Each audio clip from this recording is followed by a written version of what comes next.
পড়াইছিলাম নি, এগুলোর সবগুলো নামকরণ তোমাদের শিখতে হবে। স্তন্যপায়ী প্রাণী, পাখি, ধান, বট গাছ, এগুলো হচ্ছে উদ্ভিদ, এগুলো হচ্ছে কি প্রাণী। উদ্ভিদ ও প্রাণী মিললে হচ্ছে জীব, তাই তো?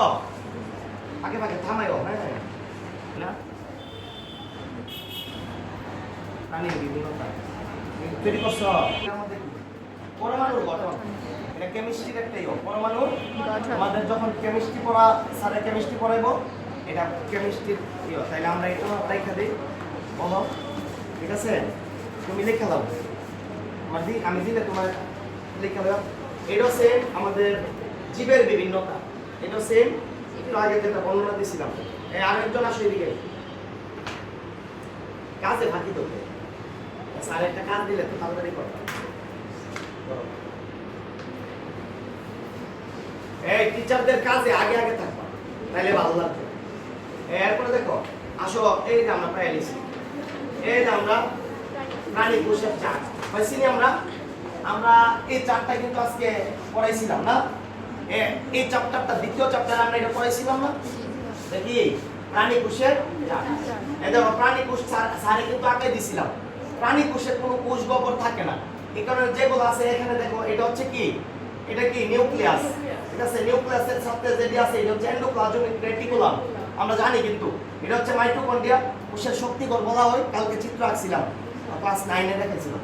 তারপরে আমরা যে কাজটা করব, এটা হচ্ছে এটা মাইটোকন্ড্রিয়া, এটা মাইটোকন্ড্রিয়া। তারপরে ক্লোরোপ্লাস্ট আছে, এটার বলে কি গলজি বডি। গলজি বডি আলাদা করে আমরা সবকিছু বুঝাই দিয়েছিলাম। উপরে হচ্ছে বিলাই বা মাইক্রো বিলাই, ঠিক আছে?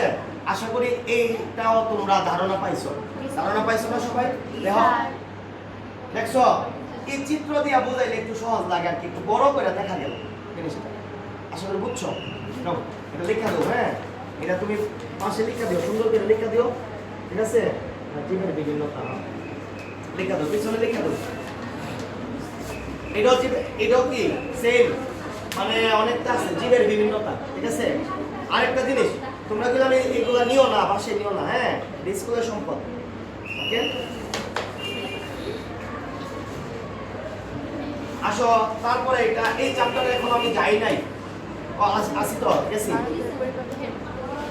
এই দেখো যে মানবদের পরিপাকতন্ত্র, এই তন্ত্রটা যে পড়াইছিলাম আমরা, কিন্তু আমাদের এই ক্লাসে পড়াইছিলাম পরিপাকতন্ত্র। অনেকগুলো অঙ্গ মিলে একটা তন্ত্র গঠিত, বলছিলাম না? এই অনেকগুলো অঙ্গের সমন্বয়ে তন্ত্র গঠিত, এটা হচ্ছে পরিপাকতন্ত্র, একটা তন্ত্র।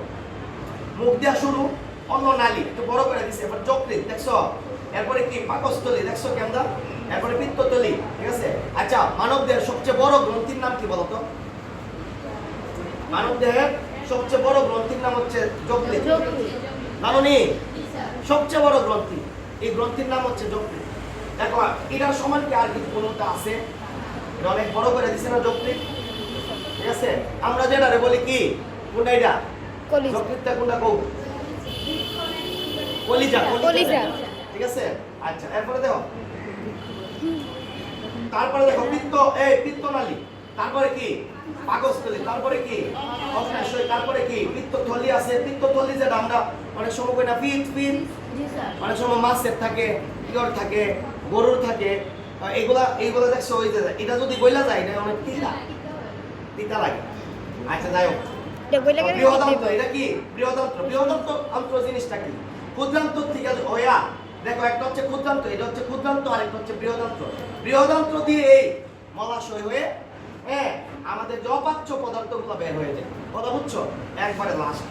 এরপরে কি, এটা আছে সিকাম, তারপরে অ্যাপেন্ডিক্স। আমরা দেখছো অ্যাপেন্ডিক্স কিন্তু আসলে আমাদের কোনো মানে কাজে লাগে না, এটা নিষ্ক্রিয় একটা জিনিস, কিন্তু এটা অনেক সময় কি করে বড় হয়ে গেলে ব্রাস্ট হয়ে যায়, তখন মারা যেতে পারে। এই কারণে এটা যদি বড় হয়ে যায় তাহলে কি অপারেশন করে ফেলে, বুঝছো? তাহলে এটা গেল, ধরো আমি কিন্তু বুঝাই দিলাম তোমাদেরকে। তারপরে এগুলো আমরা একটু পরে জানবো। এটা হচ্ছে কি মানুষের কান, মানুষের কানের ভিতরে কত কাহিনী দেখো, বুঝছো? আচ্ছা, এই কান যেহেতু আসছি না, আমি পরে উপর, ঠিক আছে? মোট কথা কানের এই জায়গাটা হচ্ছে কি, এই জায়গাটা কর্ণ, কানের পর্দা বা বহিকর্ণ বা পিনা যেটারে বলে, এটারে কি বলে? এটা মাইকের মতন, মাইকের যে সামনের জায়গাটা দেখতে। এরপরে একটু পিছনে যাও, এই দিকটা গিয়ে একবার অনেক ইচ্ছা কাহিনী আছে, এটা আমরা এই চ্যাপ্টারে গেলে করবো। ঠিক আছে? জি স্যার। কান দিয়ে রাখো, কান বাকি অন্য। আসো তারপরে এই যে জিনিসটা মানুষের হৃৎপিণ্ড, সবচেয়ে বড় একটা জিনিস হৃৎপিণ্ড। একটা হচ্ছে হৃৎপিণ্ডের এই 4 প্রকোষ্ঠ থাকে।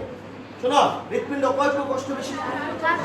বামলিন্দ বাম নিলয়, দেখো বামলিন্দ বাম নিলয়, দেখো ডানলিন্দ, হ্যাঁ ডান নিলয়, ডানলিন্দ, তারপরে কি ডান নিলয়, ওইদিকে দেখো বামলিন্দ বাম নিলয়। এই 4টা প্রকোষ্ঠে থাকে, 4টা স্তরে ভাগ থাকে। আশা করি বুঝছো। এটা আমি একবারে ছবি দেখে দেখাইতেছি, পুরো বই নিয়ে আলোচনা করতেছি, বুঝছো না? তোমাদের চ্যাপ্টারে গেলে আস্তে আস্তে করে বুঝাম আর কি। এই ছবি আইকা দিব আমি, এই ছবি কেমনে হে আমি একবারে হুবু আইকা দিব, বুঝছো?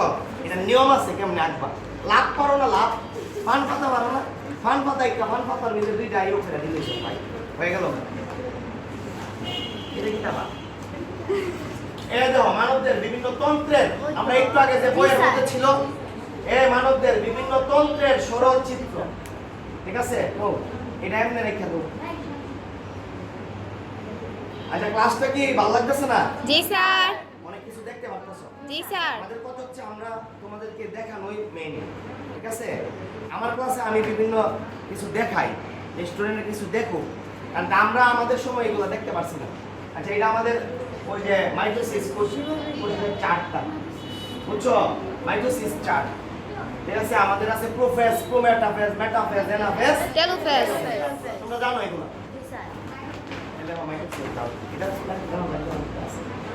আচ্ছা তারপরে, আচ্ছা এই যে আমি এই কাজটা করতেছি, এটা ওনার উল্টান লাগবো। এই যে আমি চিন্তাছি জীবের বিভিন্নতা, আমার যখন জীবের চ্যাপ্টারে বইটা নিব, এই কাজগুলো কিন্তু করা দরকার তোমাদের, তাই না? আয়ো এটার অবস্থা বস্তা বস্তা, হ্যাঁ অবস্থা কি? বস্তা বস্তা। এটা হচ্ছে ব্যাংকে ব্যাংকের কাহিনী, এটা বুঝলি? আরে দেখো ব্যাংকের পরিপাটতন্ত্র আমি কইছি এই জায়গাটা দীক্ষা বুঝতে পারছি, কারণ ব্যাংক এই পর্যন্ত আমি 2বার কাটাইছি স্টুডেন্টরা। আমি যখন ব্যাংকের ভিতরটা দীক্ষা লাইছি তখন আমার কাছে মনে হয়েছে, আমি বললাম না এই জায়গাটা ছিল না, কিন্তু আমি দীক্ষা বুঝতে পারছি যে ব্যাংকের পরিপাটতন্ত্র। তোমাদেরকে কিছুদিন পরে এটা দেখাবো কোন জায়গা কি আছে, হ্যাঁ? তারপরে এরপর দেখো পানি চক্র, তোমাদের শেষ চ্যাপ্টারে। পানি চক্র মানে কি জানো নি?